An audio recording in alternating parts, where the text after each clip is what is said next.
abrek, kenapa dia tetap memberitakan Injil kerajaan Allah? Saudara, ini loh kuasa penyertaan Tuhan ini, kuasa gairah itu, passion itu nggak bisa dihentikan siapapun. Ya, kita berdoa baik. Oke, kita lanjutkan. Nah, saudara, ini berkaitan dengan kuasa ya. Nah, kita akan masuk. Ada beberapa ayat yang saya kumpulkan. Nah, saudara, ini ya Kejadian pasal yang pertama. Nah, saudara, ada 3 macam kuasa secara garis besar ya. Saya akan beritahukan seperti ini.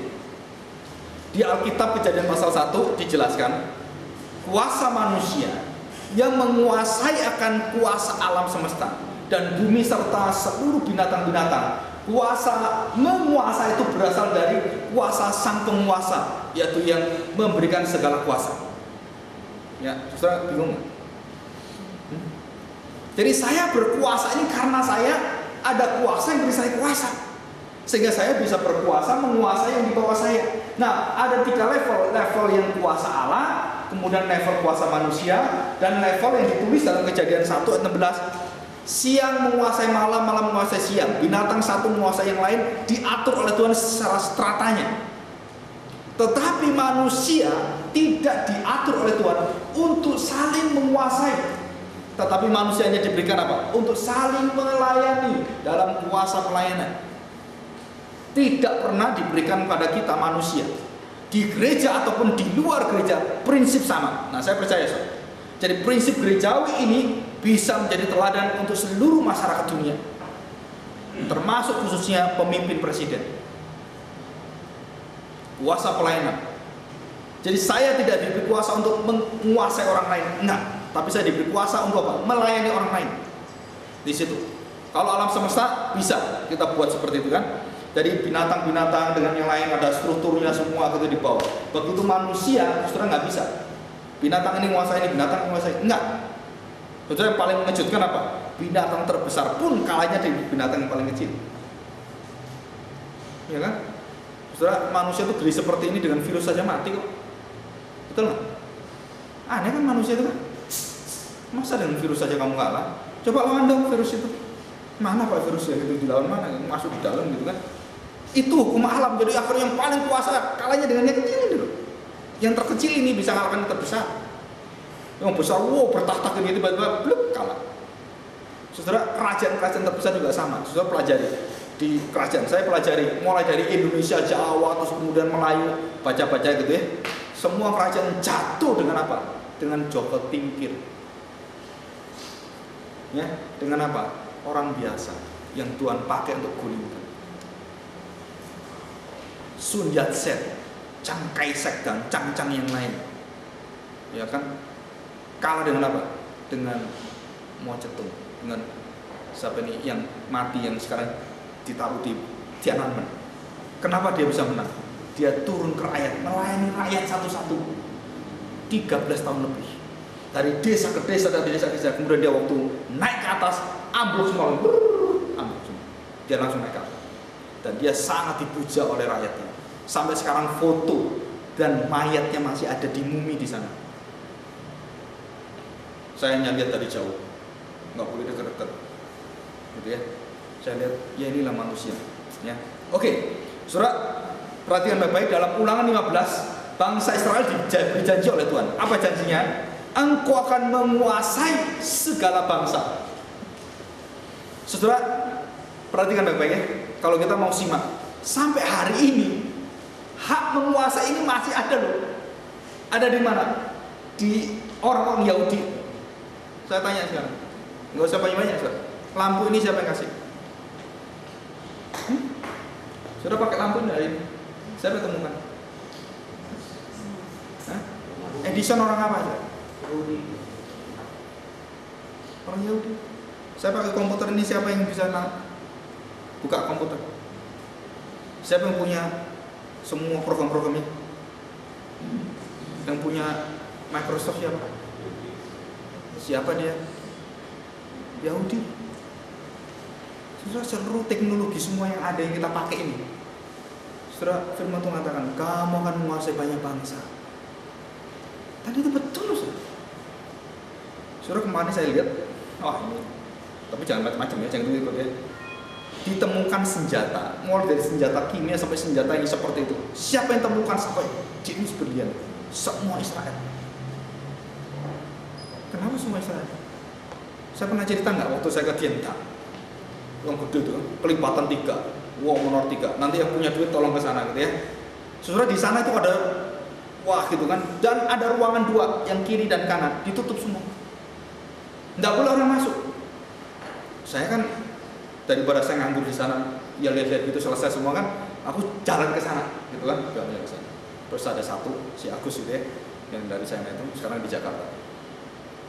Ayo kamu ngomong, karena saya nggak bisa Mandarin gitu, nggak ngomongin baik. Ini ruangan apa gitu? Ruangan yang satu ruangan gitu ya, yang satu ruangan penyiksaan yang hebat sekali. Data penyiksaan itu lembar-lembar sampai seberapa peti. Nyiksa manusia ada yang dicabuti kukunya, yang disileti, kasih garam, kasih cuka gitu kan, itu ada semua di sana. Dan yang satunya ruang kenikmatan, ya, ini yang kecil nggak boleh dengar. Jadi raja itu satu hari bisa main seks itu bisa sampai 6-7 kali. Nah itu jakpaunya di sana, resep-resep orang gede, raja itu. Dan sekarang lagi dipakai oleh siapa? Orang-orang dari negara Arab. Saudara, keturunan-keturunan yang sana itu pakai jakpo semua. Itu orang betul-betul nggak tahu biadab atau gimana ya. Tapi ini kerajaan raja. Jadi raja itu dibuat seperti itu. Jadi saya percaya Salomo pun apa jakpo saya nggak tahu. Atau jakja. Dan gimana istri-istriku? Wah pusing juga gitu dengar gitu. Tapi saya kaget kenapa ini ada ruang penyiksaan. Ini ruang kenikmatan gitu kan. Waduh. Jadi itu kerajaan itu disusun semua persis kayak imamat. Cara berbaris dan binatang apa dipersembahkan persis imamat. Dan jatuh mereka dalam dosa anak lembu emas persis seperti imamat. Jadi di tengah-tengah itu di diandang itu ada ujung yang lubang ke bawah langsung ke atas. Sudah di situ harus anak lembu kalau bisa yang warnanya itu kuning dari emas. Warnanya mendekati kuning. Kalau perlu dicek aja gitu kan. Bisa ditaruh di tengah-tengah. Semua ritual dari mana saya tanya, ini dari mana? Nggak ada yang tahu, penjaganya nggak tahu ya. Pokoknya kaisar seperti itu. Loh kok bisa? Kok mirip dengan Alkitab kita? Ajaib ya. Nah itu ya, jadi segala bangsa dikuasai oleh Israel dan kita mengatakan betul. Ekonomi, kedokteran, terus beberapa ditemukan, termasuk yang menemukan genom itu hampir semua 90% adalah orang-orang Jews. Ya, kita bersyukur sekali. Kita punya, ya Tuhan berkati mereka ya. Nah sekarang ini mungkin bisa dibuka untuk semuanya. Nah kita masuk sekarang. Saudara perhatikan baik-baik bahwa segala sesuatu itu di bawah kuasa Tuhan. Kita harus percaya ya. Nah kita masuk dalam perjanjian baru. Saudara perhatikan. Satu kalimat daripada Yohanes Pembaptis yang merupakan satu kalimat pelayanan kita. Apa, saudara? Di dalam, coba kita lihat Matius itu ya, Matius pasal 3.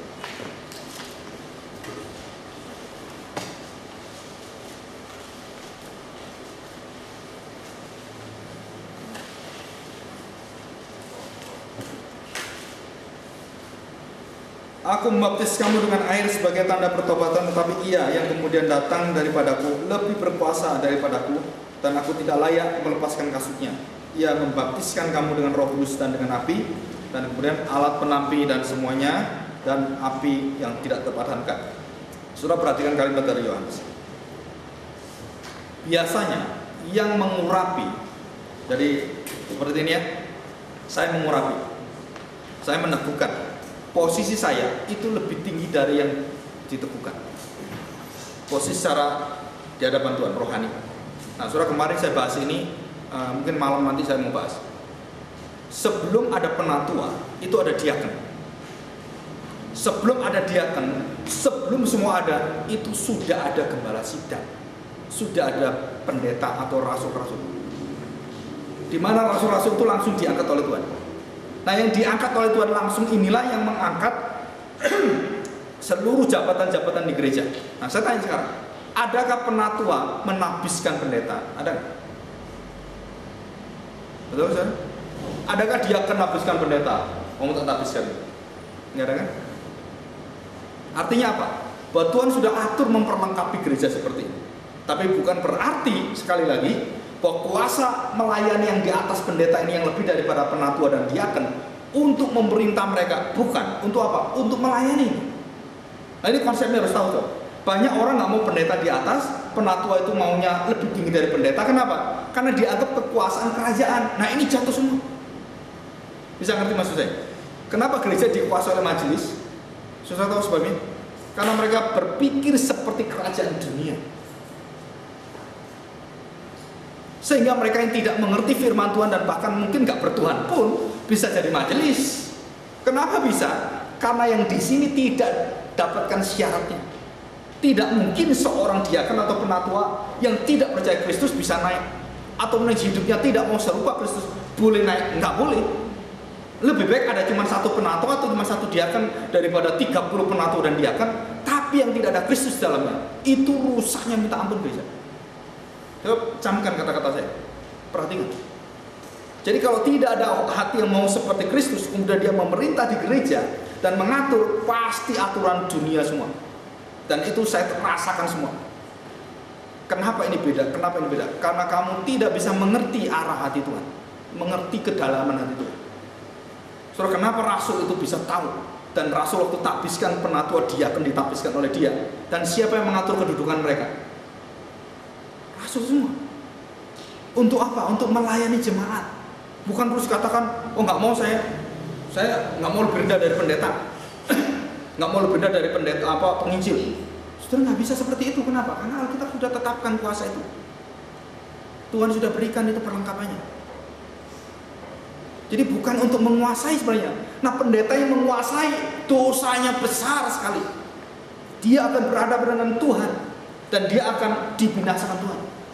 Kalau sampai pendeta itu punya kuasa menguasai semua, wah itu menghadapi Tuhan sungguh-sungguh. Maka saya mengatakan jika ada satu masalah dalam gereja, lebih baik engkau serahkan, lepaskan. Lebih baik kita mengalah. Saudara, kenapa?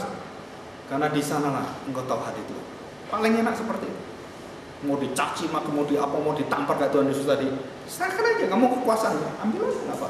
Kenapa? Hadapi Tuhan sendiri. Ya, saudara, ini kekuasaan yang ada ini ya.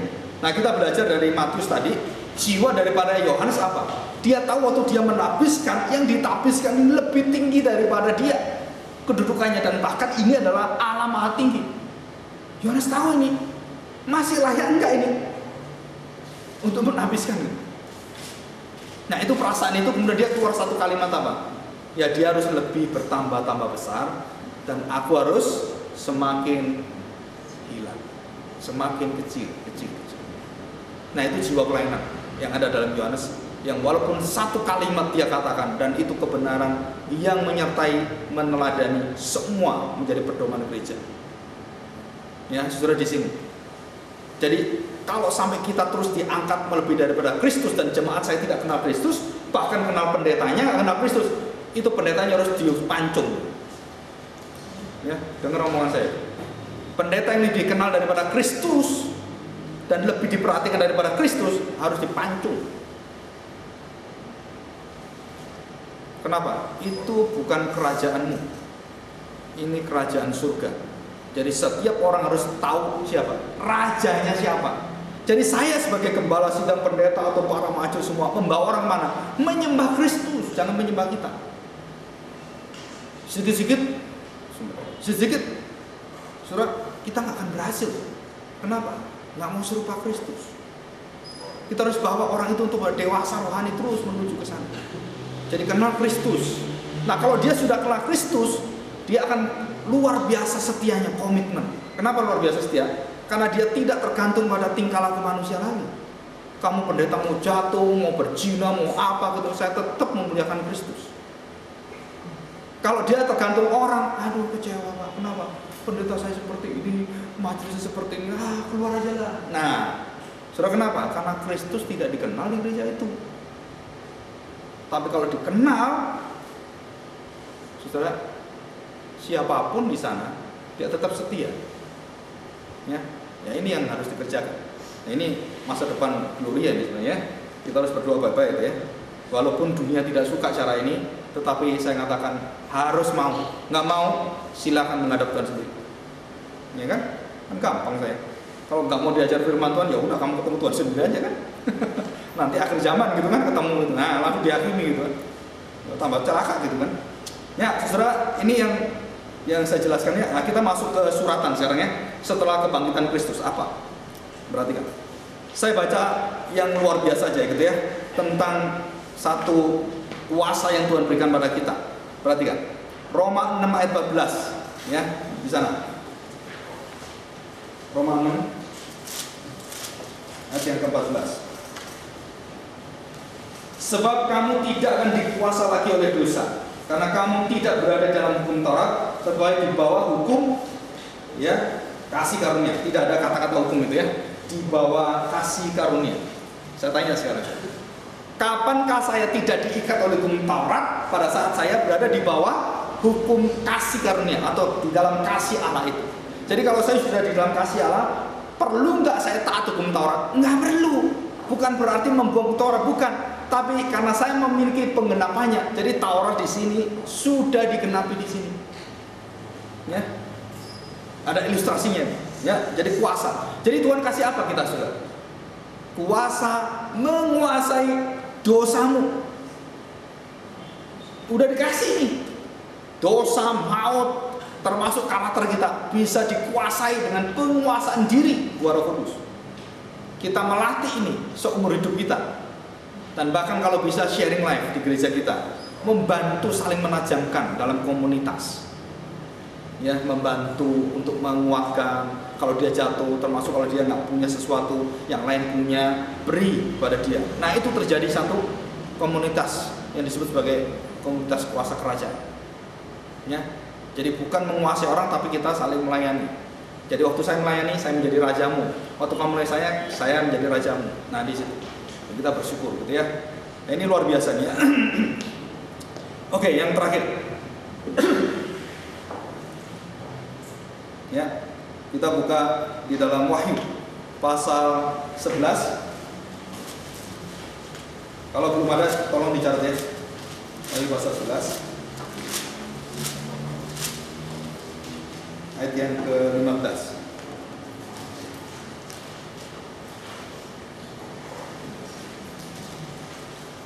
Lalu malaikat dan ketujuh meniup Lalu malaikat yang ketujuh meniup sangkakalanya, dan terdengarlah suara-suara nyaring dari surga. Katanya apa? Saudara, ini suaranya siapa ya? Yang dari surga.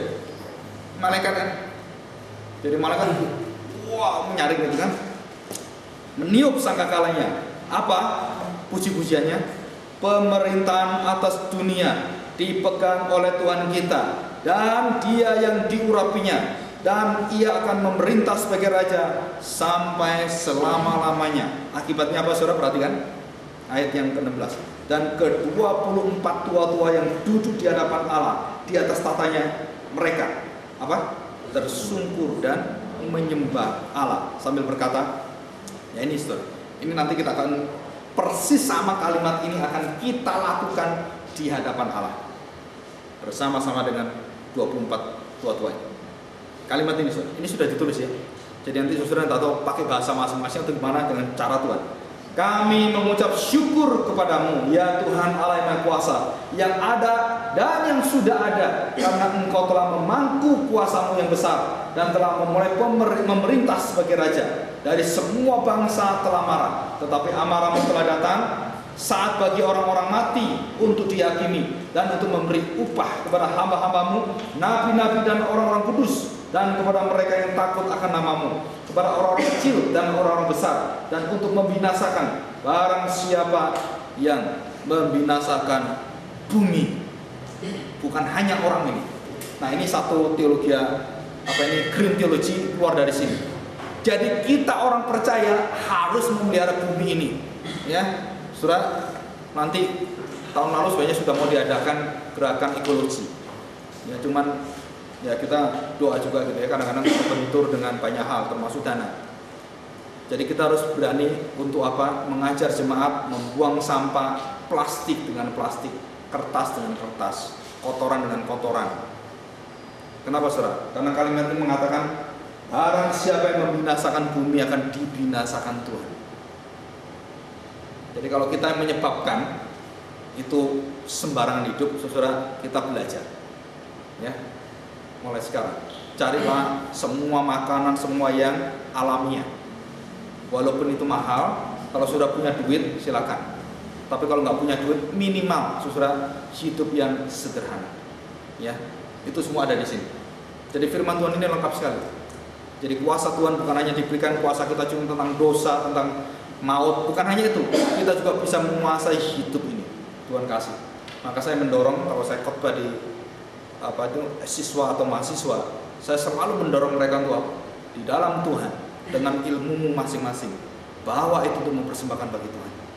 Taruh otak semua daripada kecerdasanmu, minta Tuhan supaya engkau diberikan kuasa untuk menguasai bidang-bidang yang Tuhan percaya. Setelah itu kita harus banyak doa. Kalau kita ekonom, dokter atau siapapun, barusan di beberapa ekonom juga ketemu bicara dengan saya, mau membuat satu ekonomi sistem yaitu kerajaan Allah. Saya katakan, ya silakan, saya mau membina, tapi yang tulis kamu aja, karena saya nggak paham ekonomi secara mendalam. Karena yang datang ke saya itu profesor-profesor, ada 4 profesor ya, yang 3 pensiun, yang 1 masih muda enggak.